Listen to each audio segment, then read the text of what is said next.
Said he still trying to get adjusted to society. Bitch, we ain't no secret, tell me why the fuck you hiding me. Starting to think you cheating, if you really don't you lie to me. Popping all these perks, I've been dealing with anxiety. Going through depression, I've been dealing with it privately. Hello, and welcome back to another episode of Enter the Mind of an Addict. In today's episode, we are going to hear from the host of the channel, Anthony Hess. Anthony will be sharing his life story about his drug of choice and what was the turning point for him to become sober.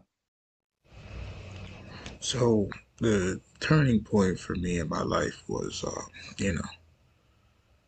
at a young age, I just knew that, discipline and correction wasn't there for me. So as I became an adult, I hung around the wrong crowd or went down the wrong path and introduced the wrong people to the mother of my child. And we started, using crystal meth, and then it ventured off to using cocaine, crack cocaine.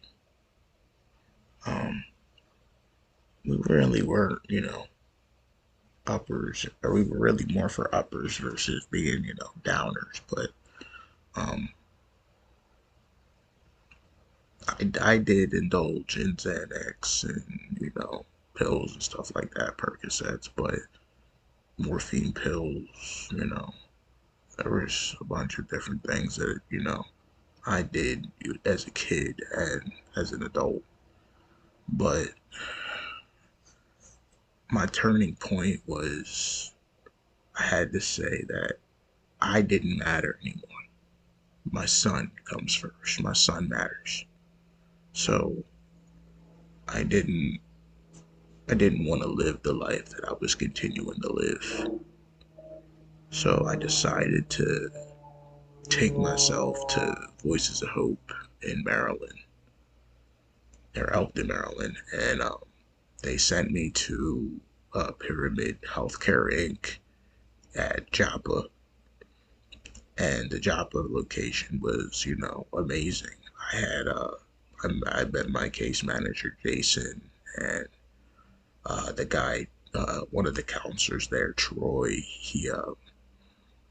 My shoes at the time, I walked so much that I burnt holes in the bottom of my shoes, and he brought a pair of his own shoes from home to put them on my feet. He didn't have to do that, but in that field, they try to look out for the people in need.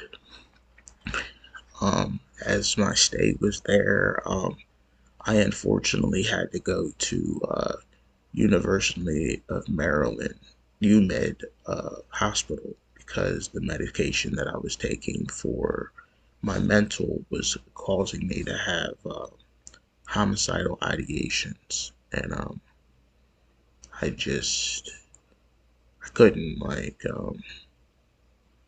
couldn't cope with it, so I had to be hospitalized for like a week or two, and then from there they told me I was gonna go to Pyramid Healthcare Inc. in Bowie, Maryland, and it was a 3.5 program, and it was nice, nice facility, nice counselors, nice people, my favorite counselor of all time, it's kind of a tie for real between, Derek or David. Those guys, the way they run class and the way they, engage with, us and wanting us to remember, what causes, the thought. Like, when I was there for my 3 months, I completed the whole program, the 3-month program, 90-day program. And, I was there, and every group, they would have like a teaching, and they would teach us something, and I would write a poems like throughout the week, and I didn't even know what the classes were going to be about, but every time, they did the class and I read a poem, Derek would always be like, oh, this guy don't miss,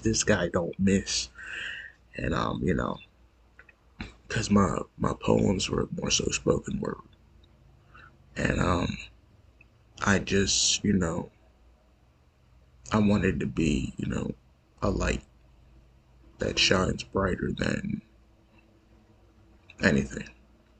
I just wanted to be that hope that, if I can do it, other people can do it.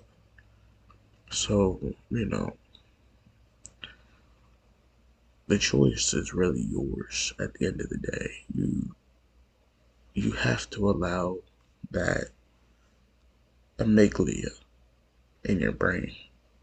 That's what holds, all that the addict mentality and everything. And you gotta allow your hyper memory to you gotta push that back. So that addict and that demon in the back of your head can, you know, fade away. Because the more that you keep that pain and that anger and that fear and all that other stuff to the forefront, you're not going to be able to really move on from where you want to, go to. So the best bet for you is to, when you complete the program, they give you a wristband, and it normally has a saying on it. Mine broke, unfortunately, but um, my wrist was too fat. Um, but I have my coin, and I was told, anytime I have that thought that I want to use, put the coin in my mouth, and if the coin dissolves in my mouth, go ahead, go use. But if it doesn't, then you gotta have that willpower to, you know, catch yourself and cope. Find a coping skill that, is gonna help you clear your mind and move on. Because, yes, people say relapse is a part of the process, but how many times are you gonna allow yourself to give up before you don't want to get up anymore? So, I had one setback, and now I'm doing everything I can to make things right in my life. So, yeah, um, just, if you want to reach out to me, I'll leave my information in the description of the video. And if you need outreach help for the area of, Delaware, Maryland, New Jersey, and Pennsylvania, if you need help going to getting in touch with a coordinator to help you get to rehab, you can reach out to me. It's okay. I understand. Like, I went through it before, and I know it can be scary doing it alone. So if you need the help, you can always shoot me a message, shoot me a call. I can reach out to you. But thank you guys for watching, and I'll see you next time. Said he still trying to get adjusted to society. Bitch, we ain't no secret, tell me why the fuck you hiding me. Starting to think you cheating, if you really don't you lie to me. Popping all these perks, I've been dealing with anxiety. Going through depression, I've been dealing with it privately.